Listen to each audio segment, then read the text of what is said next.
Cheers. Good evening. Good evening. Or shall I say bonsoir, since we're going to go to Burgundy, France tonight. Bonsoir. How's everybody?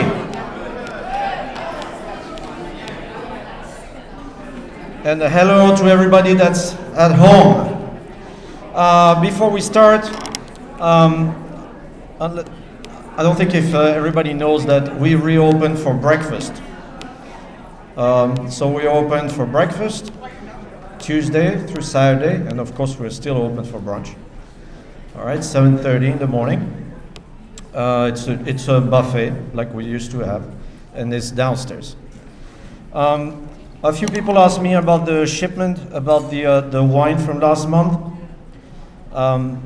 That was Italian wines. As you might know, the international flights have been reduced by half, so the freight has been reduced by half as well. So all the non-perishable, like wine, are coming by boat, and it takes a lot longer. I'm expecting to have most of the orders by the end of this week, so I'll release all the orders next week. Sorry about the delay. I was going to throw Vicky, the rep, under the bus, but that's not our fault. Also, just a reminder, next month, besides the Wine Society, we have a gourmet dinner on April 17th, which is Saturday, and that's going to be Portuguese wines and Portuguese food. I don't know if you're familiar with Portuguese wine and food. Unless you're from Connecticut or Rhode Island, you might not be, but they have some very good food and very good wines, and a good price too. And of course, some ports, which we'll have with dessert. All right, now I'd like to introduce you to Mr. Troy Heisman from the Albert Bichot Maison. Thank you. Thank you. All right, good evening, everybody. Let me get this set. So I work for Domaines Albert Bichot, and I do have the pleasure of drinking for a living. It's not bad. I like it. Prior to this, I worked for an American company that owns Louis Jadot, and I did that for 8 years, and then I worked for another company that was representing the Drouins from Burgundy as well. So it was not my plan to get into Burgundy because it was very intimidating. I don't know if you've explored Burgundy. How many of you have been to Burgundy? That's pretty good. So you guys know it's a very small area. It's less traveled. It's 2 hours outside of Paris. In a mile stretch, we have over 1,240 little vineyards on a 31-mile stretch, less than a mile wide. I'll show you a map in a minute. And they're all named after historical and topographical differences called lieux-dits. So there's all these little differences. And there's all because of the monks that we even have this, because back in the day, Middle Ages, you had a choice. Go fight the Crusades, which didn't look like fun at all, or be a monk and work the vineyards for free, make beer. So the Cistercian monks settled this area, and the Trappist monks went up to Belgium and made the beer. So they were the only ones that could read and write. They were educated people. So they kept recording what they did over 1,000 years. And over that time, they determined where everything should grow. Chardonnay here, Pinot Noir there. And that's the predominant grapes. When we talk about Burgundy, if you say white Burgundy, it's Chardonnay. If you say red Burgundy, it's Pinot Noir. It's not the only grapes, but that's typically what we're talking about because that is the majority of the grapes. 66% of our production is Chardonnay. And it's fun because when we get into these, like the Macon Village, your first wine, when I mention it's Chardonnay, a lot of people are like, this doesn't taste like Chardonnay. Well, it does taste like Chardonnay, it's just not California Chardonnay. It doesn't have a lot of oak and a lot of craziness done to it. But before I get too much into that, let me get into this family, the Albert, the Bichot family. They've been around for 6 generations, family owned. They've, let me get you a nice little picture. Right there, that's Albert, or Alberic. So the family is still family owned to this day. They used to be predominantly a negociant, which I'll talk a little bit about that in a minute. but they're a landowner now. We have 6 domains, and that's a big what to do. 265 acres of ownership, and still operated by that gentleman. Oh wait, where's my thing? We're gonna do a video though, because this is a lot more fun. 3 minutes, I swear. This is a good time to drink your Macon Village. That's the first one.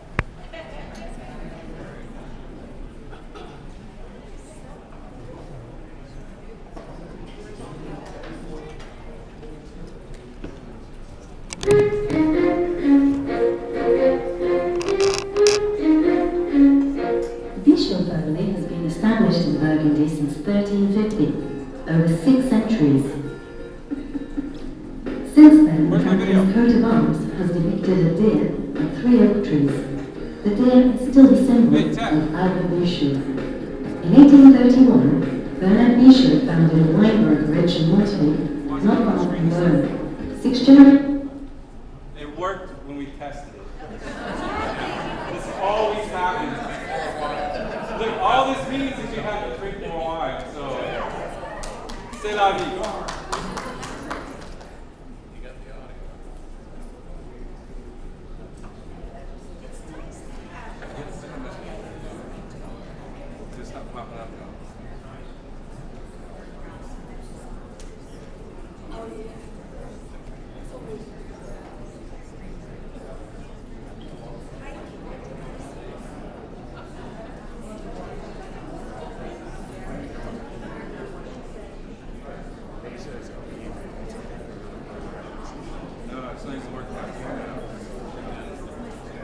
Albert, he's a great guy.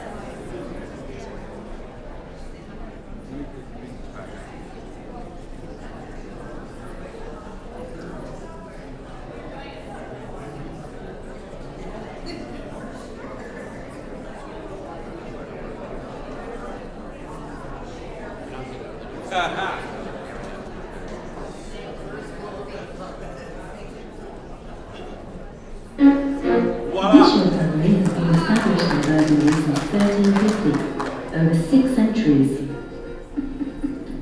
Since then, the family's coat of arms has depicted a deer and 3 oak trees.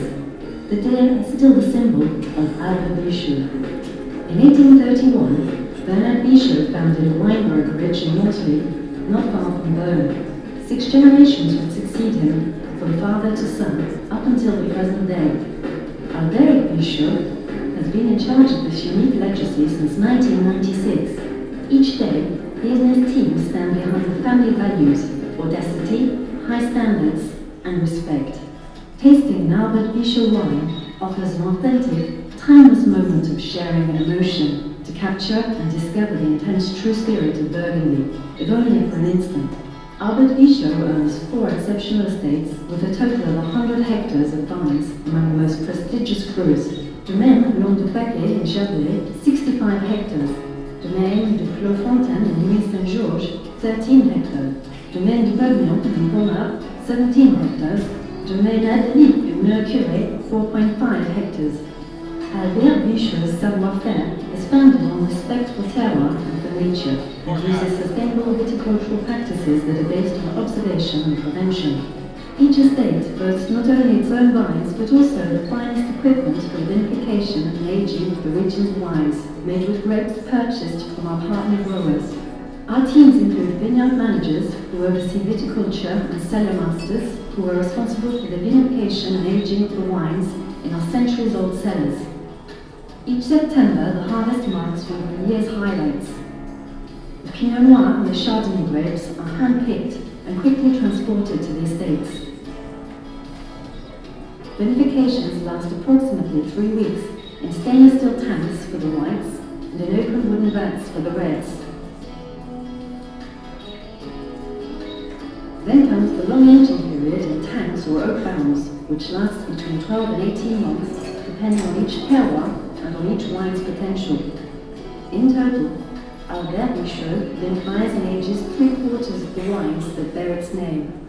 Available in over 100 countries, Albert Michaud wines are regularly recognized at the most prestigious competitions and in the most renowned guides. Albert Michaud offers a wide range of wines which enable the wine lover to discover the marvelous mosaic that's Burgundy. However, three wines represent the quintessence of our savoir-faire and our style. These estate-produced wines have a unique soul. They're true jewels. Chablais Grand Cru La Moutonne, mon appel domaine long de papier. Vol Romanais, premier cru Les Mal Consorts, domaine du Clos Frontin, and finally, Courtin Bronze Cru, Clos de Maréchal, monopole domaine de Pavillon.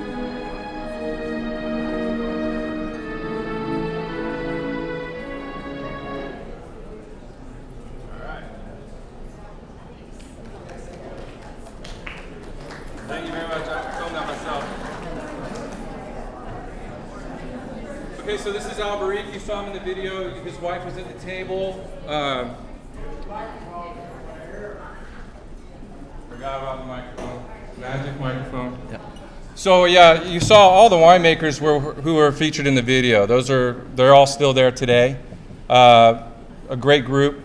Alberic does a wonderful job keeping his people there, and Christophe, his vineyard manager, started an adventure about 30 years ago with him where they decided to go organic.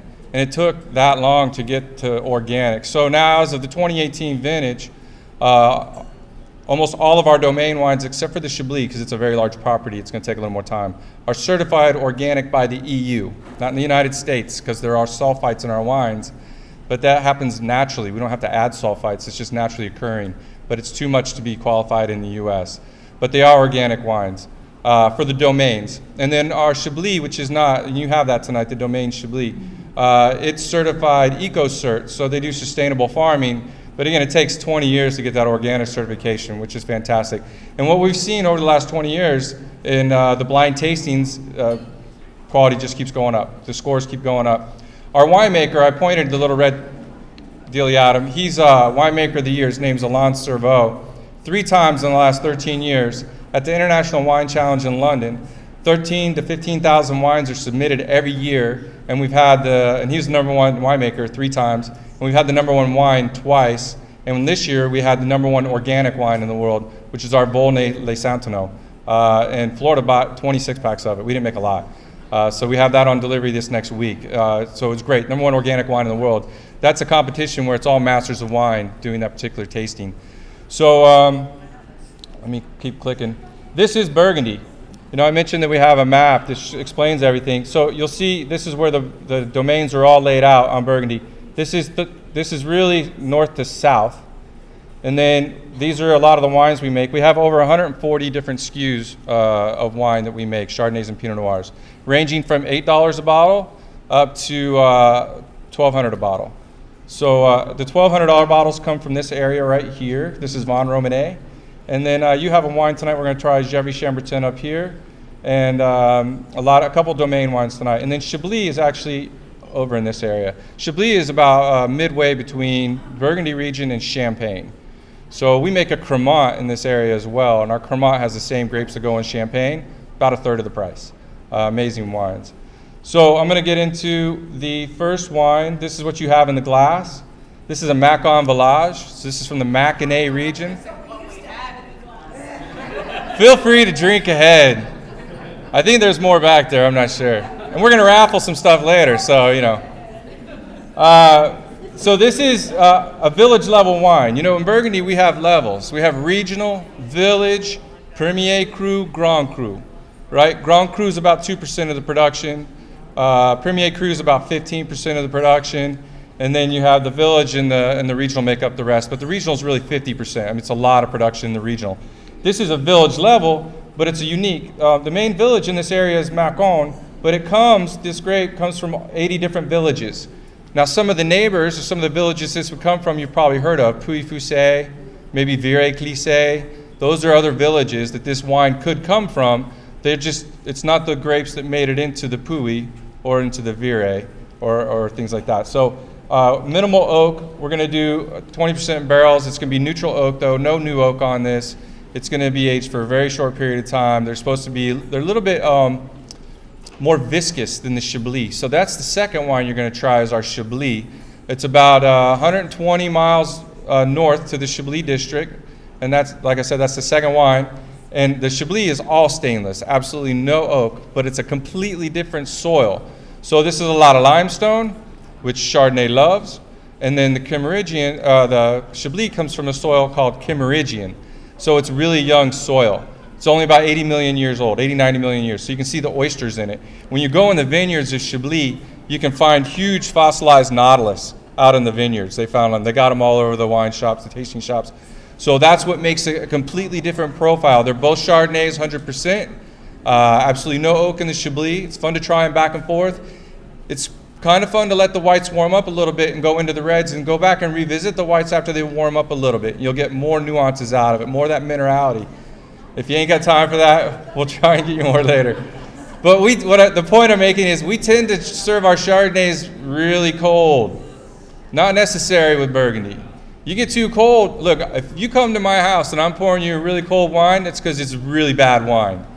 I'm trying to hide something. I don't want you to taste anything funky, so I'm making it really cold.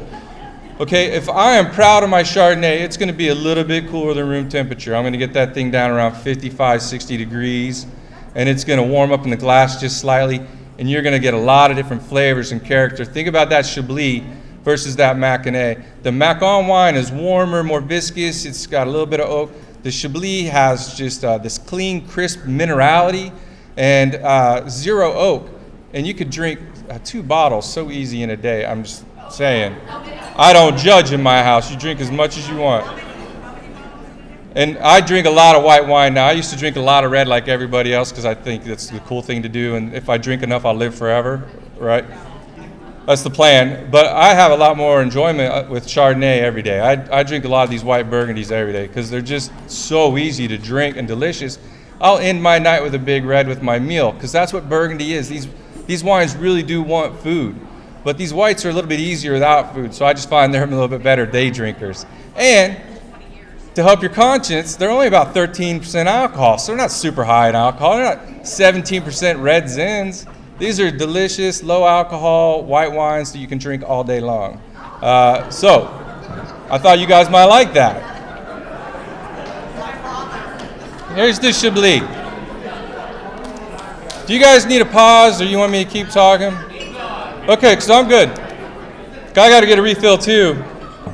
These wines are so good. So this is the Chablis district. It's a bowl. So this bowl had a lot of oyster beds in it back in prehistoric times. I don't know if you guys have been to this area. It used to look like Florida. Lots of dinosaurs and lots of palm trees. It was really wet and marshy because it was hot up there a long time ago. And so this was a bit of an ocean bed here. And this is why it had a lot of oyster beds. But it's younger. It's not as much volcanic influence as some of the red wine areas. So that's why you get that nice minerality is from the soils and the influences of the area. This is a domain wine as well. So you'll see another wine from us that's got the exact same label, but it won't have the domain name. That's a negociant wine. We purchase those grapes. And we actually work with the farmers, though, to produce the quality that we want. But we purchase those grapes. For the wine you guys have here tonight, remember that pretty domain, that really beautiful French chateau that was on there, it's the Domaine Langue d'Abaquie? Well, that's from this property 100%. So this is all owned fruit. We own this 100%, farm it 100%, and then we store it in those cellars at that beautiful property, and the cellars were dug out 500 years ago by the monks. There's only been 3 owners of this property. The monks had it for like 800 years. And then these 2 brothers, after the French Revolution, they were monks, not real sure where they got the money, but they bought it back from the state. And then the family, the Bichot family, bought it in the 60s and restored it. So only three owners in the last 800 years. And you may have seen that label. It's a flagship wine called Mouton. That's the only monopole Grand Cru Chablis, and we own it. And it's gone back and forth between it being a Grand Cru or not. But it's a really prestigious Chablis. Burns has it. They buy it every year. The Somme was asked one time, Eric Renaud, I don't know if you know him, but he said, you could store that Chablis, that white wine, for 40 years in their cellar. And you can. I've had that wine when it's 10 years old, and it still is so youthful. So not that you want to do that, but if you want to drink an older bottle of that old Chablis, go to Burns. They do have it. They have about 40 of my wines on their list. They are very good partners with us because my wines will age in that cellar from 20 to 50 years. That's what a lot of these wines are. They're collector wines. Unfortunately, a lot of people just buy them for investment and don't drink it. I don't understand that mentality. I'm going to drink it if I'm going to buy it. But some people do that, and it does outperform the stock market for the last 30 years. So you can invest in these if you want to.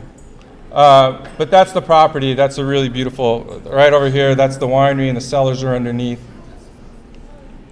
Those are the cellars dug out by the monks. That's Bhutan. Very, very steep. All hand harvested. No machinery up there. We have horses are out in the vineyards all the time now. That's part of being organic. It's a business to have a plow and a horse and go from vineyard to vineyard, taking care of the vineyards in Burgundy now, because they got away from all their bad habits of the 70s. And that's all growers, not just us. But that's the label, if you ever find it. Do you guys know what a monopole is? It's like Monopoly. We're the only one that make it. We own all the land. We're the only one to produce that particular wine.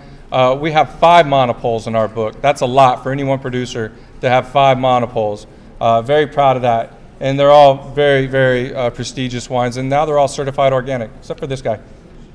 Soon for this guy. We have over 100 acres, 160 acres in Chablis. So we're going to move on to reds. Did you guys move to the reds yet? No. Oh. They're giving me the hook because we're doing tequila shots in the back. So if you guys are getting bored, I'm just saying, this party's getting started. So if you guys want to enjoy your wines for a few minutes, I'll come back and we'll talk about the reds. If you want to taste ahead, go ahead, because it's fun to compare them and then try and figure out what they are. All right, so cheers.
Oh man, did you bring? Oh, you know what? I hit this in my coffee.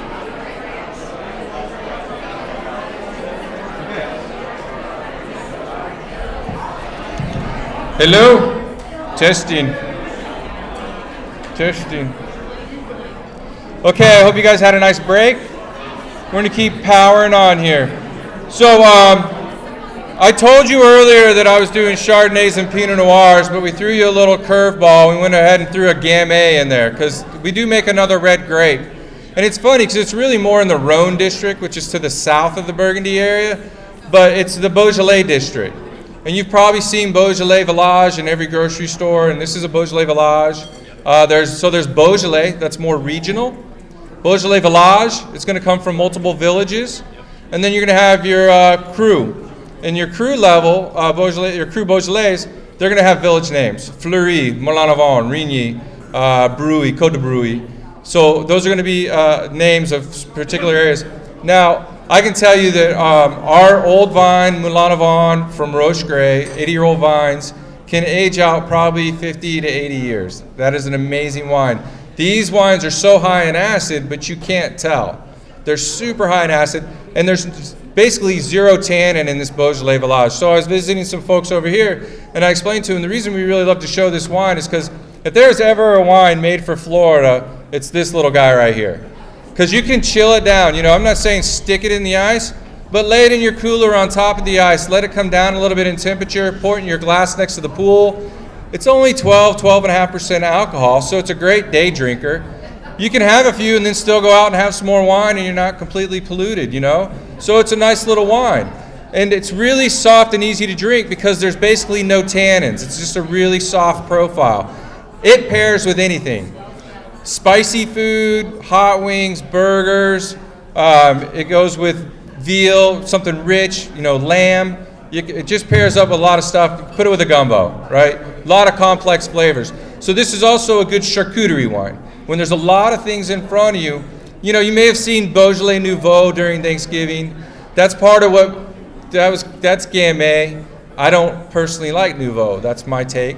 The New Beaujolais. That's peasant wine, which is fantastic in France. But it's only good for 2 months. You drink it or lose it. Like, it's got to go. This is good all year round. This is Beaujolais Village. That Nouveau kind of hurt this category. So if you want a really good value, go buy a Cru Beaujolais because they're so undervalued because Nouveau killed their pricing for 20 years. So do you find a Cru Beaujolais, Moulin-à-Vent, Rigny, Fleury? Fleuries are really pretty. I recommend getting them. They're great value, so less than $30 a bottle. But this is Beaujolais Village, and you'll see the price on this is very aggressive. It's a very, very easy wine to buy and drink. So, any questions about this?